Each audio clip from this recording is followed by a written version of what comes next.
correct your frequency first, and it will correct your entire physiology.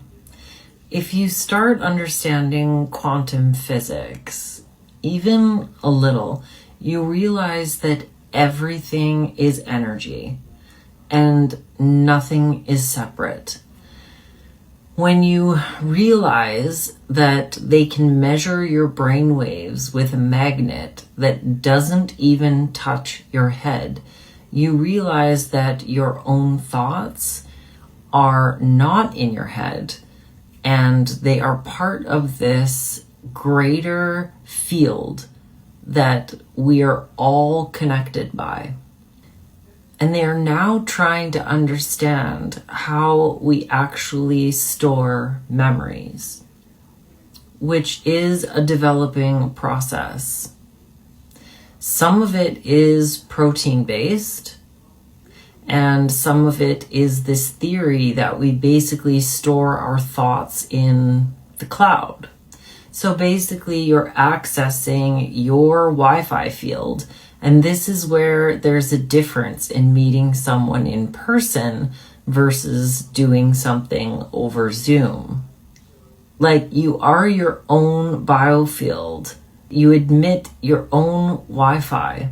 So your thoughts can be the process of some of that Wi-Fi coming in mostly directed as life force and energy, which is like how you practice your energy and maintain your energy can really direct how your thoughts come out into your reality, because it's that life force that then drives a chemical change in the brain and then drives forth whatever is going to come out as a conscious thought or a verbal thought or anything like that.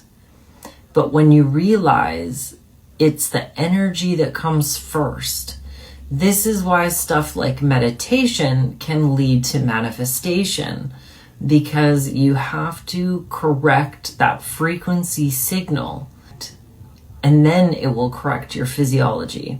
I actually went through my own personal experience of this because at one point I talked to a lot of people about static load, and it's the concept of where your body becomes overwhelmed. And I just had so many things going on in my life at this time, on a physical level, on a chemical level, on a mental level, an emotional level. My body got so overwhelmed.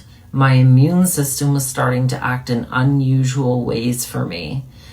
At a point in my younger life, I was dealing with a lot of different types of trauma and traumatic experiences, and medication made me sicker.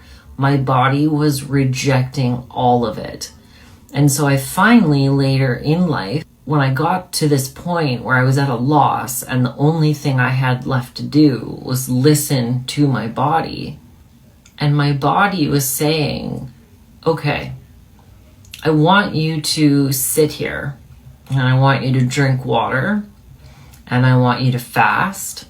I want you to eat once a day and I want you to meditate and do nothing else. So that's basically what I did and have been doing for quite a while. But in that process, simply from fasting and meditation, all of my symptoms started disappearing. So to go through being diagnosed up the wazoo with everything you can think of, starting at the age of 12 because of childhood trauma, and then later on going through traumatic experiences with, longtime partners taking their own lives and all of these things happening that were extremely traumatic for me, I was medicated because that's what we do in today's society. We look at somebody who's suffering and we say, well, there's a diagnosis and there's a medication for that. Or there's 6 medications for that. When really, if we are tuning in to our own bodies and listening to what they need, which can often be accomplished through meditation, self-reflection, prayer, communicating with our guides, whatever you want to call it, connecting with source, the divine, but getting that divine instruction and listening to what our bodies actually need, we have the power to heal ourselves naturally. And again, I won't shut up about these topics because they are incredibly personal to me, and I have seen the miracles happen. I am living proof of them. So start listening to your body. Start taking its instructions. You will be amazed by the results.